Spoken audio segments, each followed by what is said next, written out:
Good afternoon, everybody.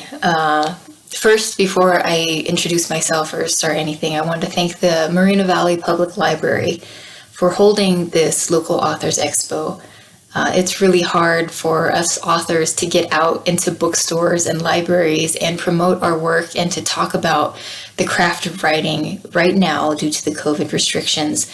And we really appreciate any opportunity that we can get to talk to people and book lovers about what we do.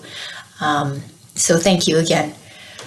My name is jwlynnbooks. I'm a self-published author, native to California, native to Moreno Valley, actually, and it's such a pleasure and an honor to come back to my childhood library and share what I've been doing and what I've grown into doing as I've obviously gotten older. So first, a quick cheers, and we'll get started. So I have two current published works available online, and actually one is now available at the Moreno Valley Library for checkout and reading. The first is a novella. It's a short novel, fiction, and it is called Creekside Dogs, and this is the one that I'll be primarily sharing from during this short reading today. The other is a 3 short story anthology, also fictional works, and it is called Garlands Triptych.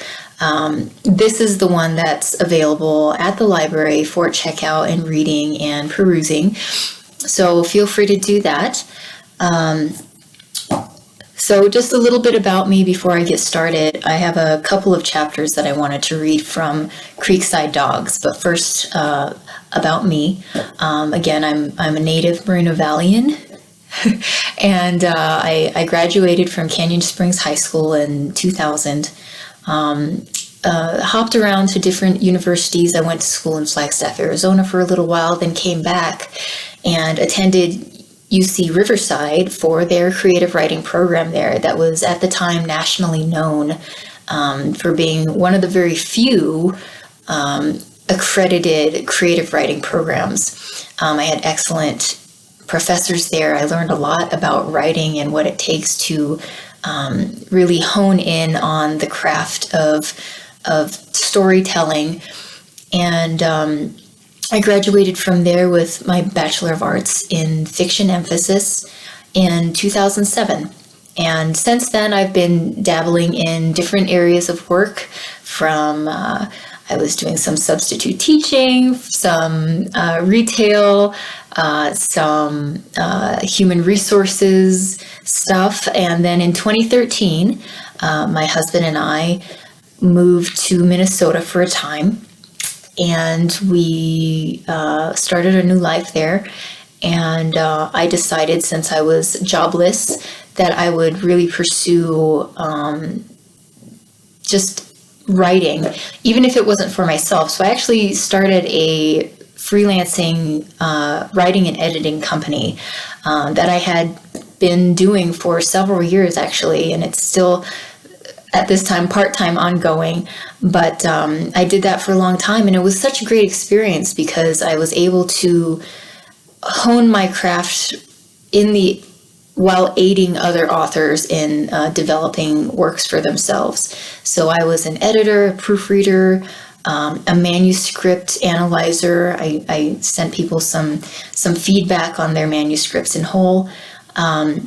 I was a ghostwriter for several people, and I helped them even do layout and design and set up their books online for print and ebook format. So I have a lot of experience doing that for other people. And then last year in 2019, I decided that I was going to finish writing, or actually just finish editing my university graduating paper. And that graduating paper was Creekside Dogs. In December 2019, which was my goal date, I finished it. I finished designing the cover. I finished uploading everything on there, and I published it online. And so, yeah, that was an adventure. And so ever since then, I've been reaching out to different libraries and different bookstores and just different people and promoting my work, and also working on a new project that I won't talk about, but if you follow me on Instagram, you can get some tidbits of that. And I hope to have that done by next year. Anyway, Creekside Dogs is a short novella. It's not a juvenile fiction. It's for adults. It's got some deep and somewhat dark aspects to it. A lot of psychological background, and the whole question of what makes us human and what makes us change and what causes us to be how we are. I have a fascination with human psychology, and that's always woven into my stories. But this is about a young boy who is orphaned, and he's taken in by an uncle in the American South, and they learn to connect with one another and get along. And so there's the title of the book, Creekside Dogs, has a triplicate meaning. First, it's Creekside is just the location at where a lot of the action happens. It's at the side of a creek. The main character, Daniel, befriends a couple of other kids, and a lot happens at this Creekside little shack that they've built there. And dogs is where the triplicate meaning comes in. So there is a dog of sorts that is involved in the telling.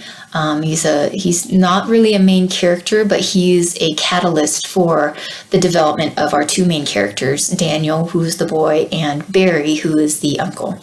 So this dog acts as a catalyst in their development, relationally and personally, and just a lot of emotional growth there. The second meaning of dogs is slang for close friends, and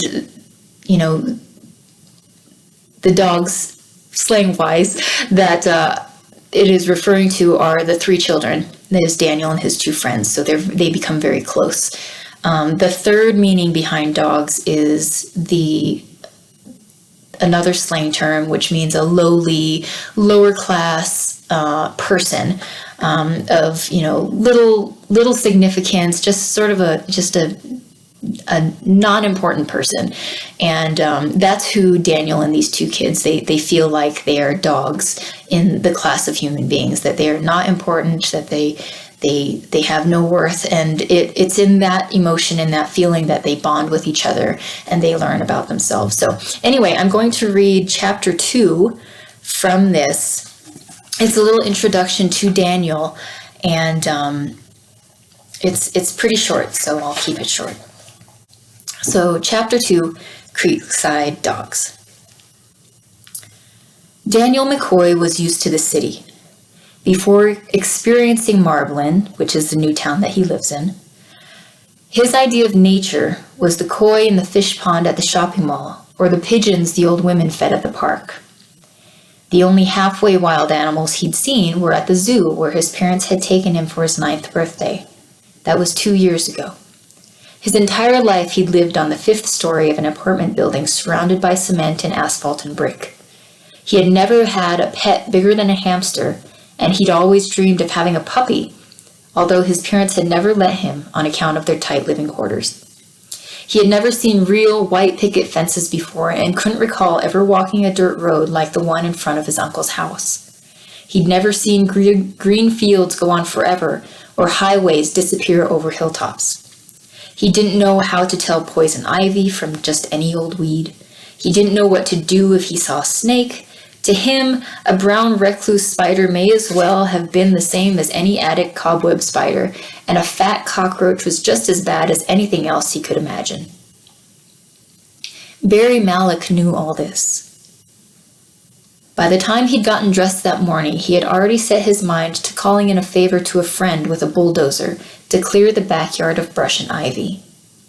Now, Barry Mallock is Daniel's uncle. Keep in mind. Barry wanted someone to basically level the place, make it look as desolate as the Serengeti on a drought year, Before leaving for work, he instructed Daniel, his nephew, to stay inside until the dozer arrived. He further amplified the warning with descriptions of deadly wild things he knew his nephew had no knowledge of. Once in his office, Barry rushed to the phone. "I need you to go over today, Frank," he said. "I can't have that kid sitting there by himself with who knows what crawling or growing around the place.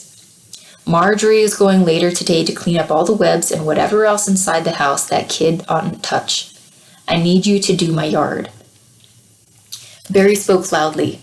Despite the closed door, he couldn't keep suspicion from leaking through the windows of his office and into the rest of the department. Barry looked up. Through the glass, he saw a few unsuccessfully nonchalant faces peeking in his direction from above computer monitors and paperwork. He got up to close the mini blinds fully shut and threw a cold glare at his onlookers for good measure as he did so. "Sorry, Barry, I can't," Frank said. "I've got Miss Harper's oak tree to take out today, and your call is awfully last minute." "Well, I didn't know what to expect," Barry said. "You think I wouldn't have called you earlier if I'd realized it sooner?" "I'm sorry, Barry. Mrs. Harper's tree is at a 45. The last storm she swore it was going to fall on her house. It's getting close to hurricane season, and she calls me every day to remind me to take that damn thing out before it crushes her in her sleep." Frank stopped to order someone to change the oil on his truck. "Look," he said to Barry. "She's 82, Frank groaned. He breathed heavily into the receiver, and Barry winced, irritated by the sound. "What do you want me to tell her?" "Tell her a boy's life hangs in the balance," Barry said, pacing his office. "Barry, you know I can't lie to her." "It's only a half lie." "Barry, well, damn it, Frank! I need that yard cleared. Look." Barry fell into his chair and slammed his elbows on the desk. "If that boy gets hurt, I don't know how I could live with myself. Barry took a deep breath. "Frank, I can't risk something happening to him." There was a long silence, and Barry could hear the rasping of fingers on a tabletop. A long sigh followed, then, "Fine." "Attaboy!" Barry slapped his palm on his desk.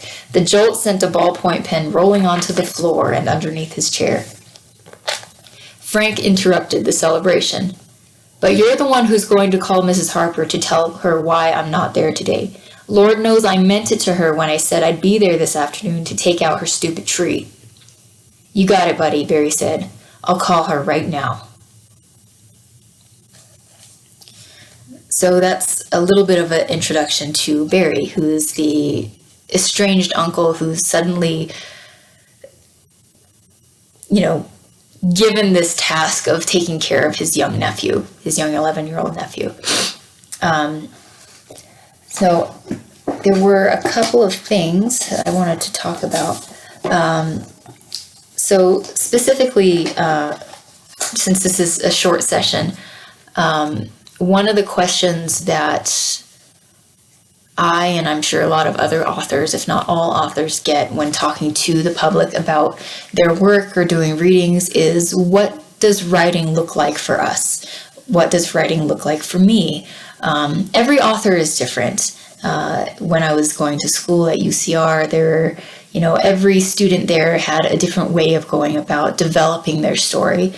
Some were very strict about creating outlines about what's going to happen, chapter 1 through chapter XYZ, very specific about when the plot was going to develop, when the action was going to take place, all of this other stuff.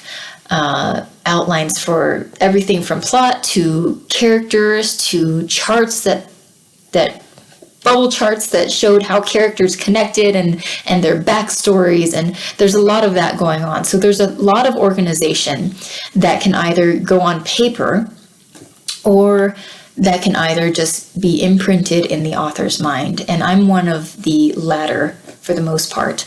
I will jot down certain things and make notes about concepts and events in the course of a story, but for the most part, I am inspired and a story or a tale comes to my mind, and I just start writing it. And I see where it takes me. To me, the writing process is much like a dream where you're sleeping and this event happens or these characters come up and you just sort of coast along with them in their development, in their adventure. And at the end of it, you see what has happened to them, what has changed, how the world around them has changed, how they've been changed, and what they've learned. And to me, that's the exciting part, is because when I start a book or a story, I don't necessarily know where that's going. And so it's an adventure for me too to write it, because for instance, in the story that I'm writing now, it's a largely anthropomorphic cast, and it's a fantasy fiction. And the main character is an alicorn, which is basically a unicorn with wings. And this main character is thrust into this world where he's not accepted. And he fights against that, and he fights against some very dramatic characters. And right now he is ill. He's being taken care of by some gypsies, and in their language, they're very cryptic about how they know who he is and they know what his purpose is. And in my mind, as the creator of this world, I have a vague idea of what this main character's purpose is, what the outcome of this story is going to be, but it's not solidified. And to me, that's exciting, because I don't know what's going to happen to him. I don't know how he's going to change his world. And so to me, it's like a movie in my mind, and I get to watch this movie unfold, and I get to be excited about it while it's coming to life. And to me, that's really fun. For other authors, that might be, some authors like charting. I knew a guy he was obsessed with his outline, and he wouldn't start writing until the day before something was due. And he was obsessed with outlining and character charting and all this other stuff. And that was his process, and he was good at it. But for me, it's like a movie in my mind, and I just put out what I see into words, and then I get to share that with you. It's like dream sharing, and it's kind of fun. So that's kind of a fun thing. I'd like to read another short chapter. This is one. Let's see. I was going to do it short. This is one, so I'm going to do a short half of a chapter. This is Daniel and his two friends, and they sort of get into it with this neighbor who is always harassing the young girl Ruby, who is Daniel's friend. Now Ruby has a little old dog, and this little dog is named Charlie. Sorry to throw out a bunch of names at you, but I'm trying to catch you up so you'll be in line when I start reading.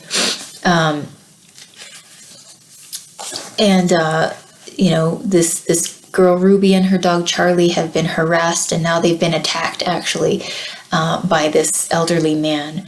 And Daniel and his other friend Trenton have heard some commotion, and they're coming to Ruby's rescue. So this part of the story sort of illustrates the bond between these kids. And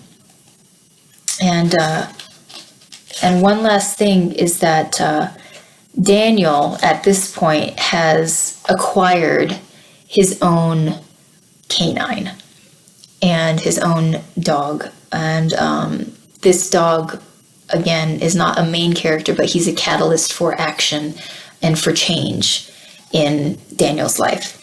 So here we go. "Get that damn mutt off my property," the old man yelled. "No, you kicked him." Ruby tried her best to be bold, but her words came out blubbery and soft as gelatin. "I'm not moving him till you call the vet to come and fix his leg." "Ruby, what's going on?" Daniel said. Ruby and the old man, suddenly noticing the boy's presence, turned toward them. They watched as Daniel knelt by Charlie. Trenton stepped to Ruby's side. Ruby smiled and hugged him shakily.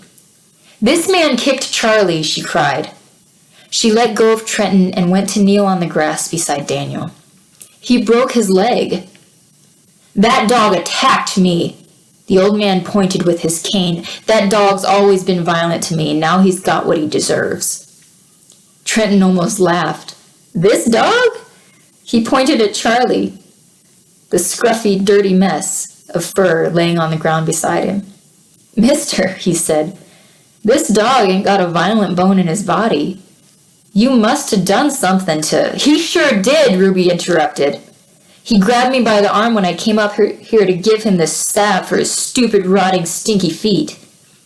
Ruby pointed to a broken container of ointment splattered on the concrete walkway. "I was trying to be neighborly, and he grabbed me and told me to beat it." "I told you, kid," the old man said, slamming the tip of his cane on the concrete. "I don't want no salve. My feets is fine." "They sure ain't, mister," Daniel said. He grimaced as he looked at the man's feet. They were bare, probably because it was hot out, and the skin on the sole was cracked and flaky, the nails yellow and too thick. The skin around the nail of one of his big toes was swollen and red, and there was a crust of blood on it. Daniel could see that it must be painful to walk. "Ruby's mom's a good nurse," Daniel said. "You ought to take her advice. That toe there especially doesn't look like it'll get any better by itself." He pointed at the man's left foot, which was more swollen and pink than the other. The old man's face burned red. He turned toward Daniel with a hateful venom in his voice. "And what are you, some sort of doctor?" The man stepped forward and stood in front of Daniel. The boy had to stare straight up to look the man in the eye, but he dared not move. "I said I don't need no medicine or no advice, and surely not from some little brat." "Hey," Trenton said, "leave him alone." "You too, huh?" The old man took a long glance at Trenton, concentrating on his face, and then grinned widely. He pointed. "You're the kid with the druggie, Mom." The old man chuckled evilly as Trenton narrowed his eyes. "Aha!" he laughed. "You thought nobody knew." The man tapped the end of his cane on the sidewalk again, this time out of glee. "You gonna give me trouble? All right." He turned toward his house and shuffled a couple paces before turning around. "I'll call the sheriff. They'll lock up your mama, then put you in an orphanage somewhere out in Raleigh. That'll teach you." "My daddy will beat you if you tried," Trenton yelled. "You?" the old man said. "Ha! I knew your mama when she was young and stupid and hitched up with all sorts of fellows from off the midnight train for $1. You're a little bastard," he said, and then pointed at Ruby with a knobby finger, "just like she is." When Ruby burst into tears, Daniel knew the accusation was true. He made the mistake of moving toward her. Like a falcon, the old man zeroed in on him. "And considering the company you keep," the man said, scowling at Daniel, "I wouldn't be surprised if you weren't one too." Daniel didn't know when or how he got the notion, but he ran up to the old man and stomped on his bad toe as hard as he could. The man yelped and almost fell over. And almost by instinct, Daniel shouted for Dane. The old man looked around wildly, expecting another dog to come lunging at him from any direction. None came, and he laughed villainously. "Trying to scare me, eh? I'll teach you a lesson, boy." The old man tossed Daniel to the ground and raised his cane, ready to strike, when a grayish blur came from behind and seized hold of his leg with a growl and a row of sharp teeth. The man, caught off guard, dropped his cane and kicked at the animal, screaming, and eventually fell sideways onto the grass. He hardly got a look at what bit him, but turned to reach for the walking cane that had fallen on the lawn beside him. Daniel took the opportunity to pull hard at Dane's rope, and at the first tug, both the boy and the animal were gone. All that was left for the old man to see was Trenton and Ruby, wide-eyed and holding back an excited and gimpy Charlie. The old man, breathing hard, picked himself up from off the grass and examined his trousers. His leg oozed a little blood out onto his sandal. He pointed aggressively at Trenton and Ruby. "I'll have that dog taken away," he hollered, limping into the house. "I'll call the vet all right. I'll have that animal put down." Trenton and Ruby were running away before he closed his front door. They found Daniel and Dane inside the dog shed by the creek. Daniel was lying on his back, knees bent toward the sky, as he patted Dane's head meditatively and looked up through the cracks in the ceiling at the slivers of blue sky above. "Hey," Trenton said. "Hey," Daniel said. Ruby sat down next to Daniel and hugged her knees to her chest. "You okay?" "Sure." Trenton stared at Daniel. "I thought he was really gonna hit you," he muttered. "He was." Daniel took a deep breath and exhaled slowly. He looked over at Dane. "I guess that tree I tied him to just wasn't big enough," he said. A cockeyed grin spread across Trenton's face. "I guess not," he said, and joined his friends on the floor. The children sat still and quiet for a long time as the running water outside trickled the seconds and minutes by. Ruby was the first to move. She got on her knees and crawled toward her dog. Charlie lay still, eyes open, staring ahead at the flimsy plywood wall. Ruby touched his leg and he flinched. She moved her hand instead to rub his ear. "I'm gonna have to put him down anyway," she mumbled. She sniffed, wiped her nose with her shirt sleeve, and sat up straighter, trying her best to play as a responsible grown-up. "Don't worry, Rubes," Trenton said. "We'll find some way to fix Charlie. Maybe Marjorie can—" "Nah," Ruby interrupted. "He's old anyhow. He gets tired walking with me. I have to stop a lot to let him rest." Daniel lifted himself up onto his elbows. "Sorry, Ruby," he said. "I know you really love him." Ruby turned to him and smiled. "It's okay," she said. Her voice was sad and heavy, but full of conviction. "Dogs don't last forever." "I wish they did," Trenton said. Ruby and Daniel looked at him. He shrugged. "Then everyone would have a best friend for life." The other two nodded, understanding. Dane grew restless. He chewed at an itch on his back, then stood up and meandered over to Daniel to lay beside the boy. Trenton smiled and pointed, saying, "I guess he really does know who he belongs to." Daniel grinned. His eyes closed gently against the warm sun streaming through the holes in the roof of the little shack, and said, "I guess he does." Well, thank you for listening, for watching. I've come to the end of this presentation, and I hope you enjoy the rest of the Author Expo. I invite anybody who is interested to follow me on Facebook and on Instagram at jwlynnbooks, where I frequently post updates and events like this where I do readings and talks with librarians and bookstore owners and just other authors and things like that. Thank you for attending. Please enjoy the rest of the expo, like I said, and have a great day. Bye.